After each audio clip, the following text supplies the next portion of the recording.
ऋषभदेव अपने पुत्रों को समझा रहे हैं कि पुत्र ये जीवन किसके लिए मिला, ये खाने पीने के लिए मिला या सोने के लिए मिला या राज्य करने के लिए उपभोग करने के लिए मिला, किस लिए मिला है।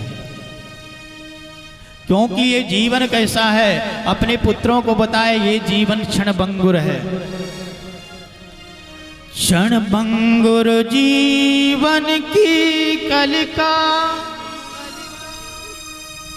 कल प्रात को जान खिली न खिली, मलिया चल की सुच शीतल,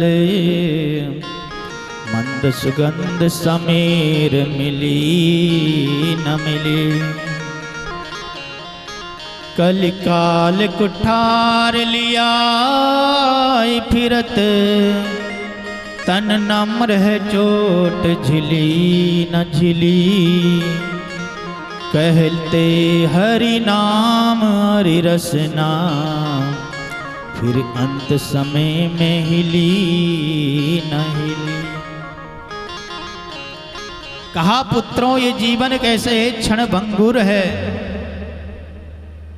प्रातः काल ये जो है क्षणभंगुर, न जाने इसकी जो कली है ये हिलती भी है कि नहीं हिलती है। इसलिए हर समय कलिकाल कुठार लिए फिरत, काल जो है हर समय जो है कुठार लेके खड़ा रहता है। तन नम्र में चोट झिली न झिली, कब वो चोट मार दे और कब ये शरीर जो है खत्म हो जाए। इसलिए कहते हरि नाम हरि रसना, फिर अंत समय में ये जीवा ये हिलती कि नहीं हिलती। इसलिए हर समय जीवा से जो है प्रभु का नाम गुणगान करते रहो, काम करते रहो और प्रभु का नाम जपते रहो। तो इस प्रकार से जो है पिता से ज्ञान प्राप्त करके भरत जी महाराज ने जो है अपने पिता का ही अनुसरण किया और ऋषभदेव ने भरत को जो है राजगद्दी पर बिठाया और स्वयं वन को चले गए। और इन्होंने पंचजननी से जो है भरत जी का विवाह हुआ और सुमति आदि जो है इनके भी 5 पुत्र हुए। और पिता की आज्ञा अनुसार जो है ये भी जो है अपना राज्य पाठ त्याग करके वन में चले गए और वन में जाकर के भगवान का जो है भजन करने लगे।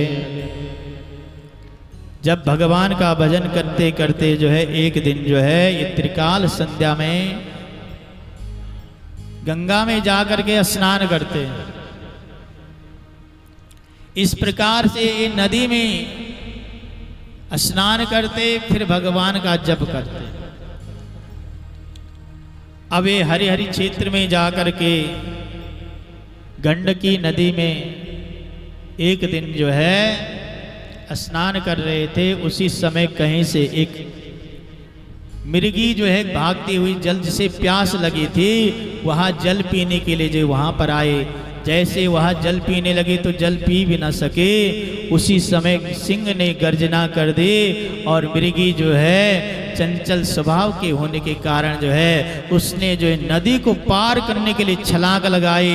और उस समय वो गर्भवती थी और छलांग लगने से उसका शव जो है वह नदी में गिर गया और वो बेचारी मृगी सामने पहाड़ पर टकरा करके मृत्यु को प्राप्त हो गई। अब ये दृश्य जो है कौन देख रहे हैं? भरत जी महाराज देख रहे हैं। और भरत जी ने देखा ये बेचारा ये डूबने वाला है, तुरंत छलांग लगाए और उस मृगी के जो शव को, मृगी के बच्चे को उठा करके जो है अपने पास लाए। बेचारी मृगी को देखा वो तो मर चुकी है। सोचा इसका लालन पालन कौन करेगा?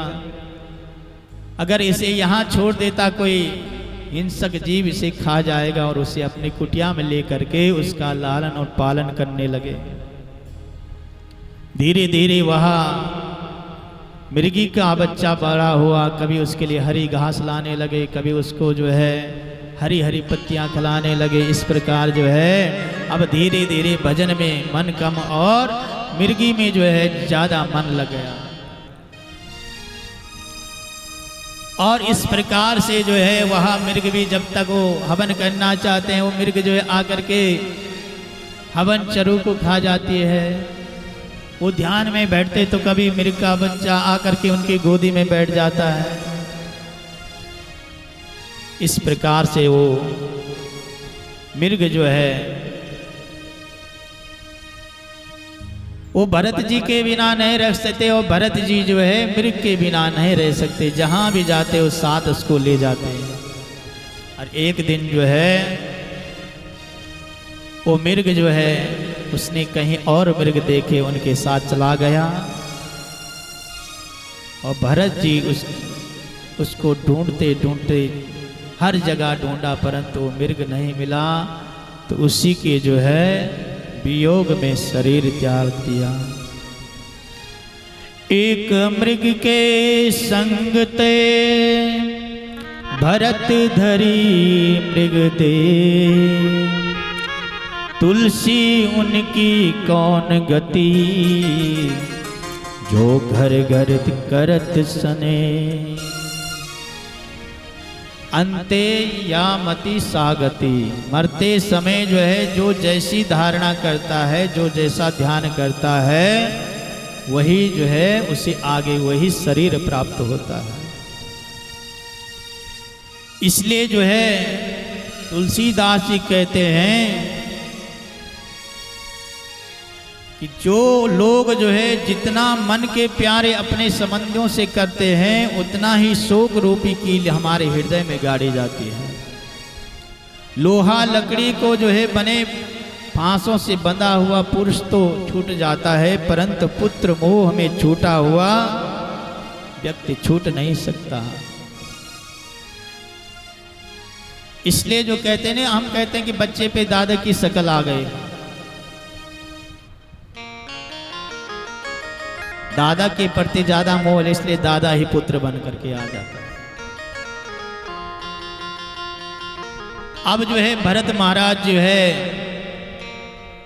मृग की योनि में गए, आए थे भगवान का भजन करने और मृग में ही फंस गए। घर छोड़ के वन में वास कियो, वनवास न त्याग कियो ही नहीं। कहत कबीर सुनो भय साधो, तूने प्रेम पियाला पियो ही नहीं। तूने प्रेम पियाला पियो नहीं, ने प्रेम पियाला पियो ही नहीं। कोई पियो रे पियाला राम रस का, कोई पियो रे पियाला राम रस का, कोई पियो रे पियाला राम रस का। कोई पियो रे पियाला राम रस का, कोई पियो रे पियाला राम रस का। कोई पियो रे पियाला राम रस का। मानुष तन ये फिर ना मिलेगा, मानुष तन फिर ना मिलेगा। गया जो समय ओ हाथ ना लगेगा। गया जो समय ओ हाथ ना लगेगा। ओ प्रभु से लगन लगा ले, प्रभु से लगन लगा ले। ओ मत वाले हरि गुण गाले। जय सिया राम बोलो जय राधे श्याम।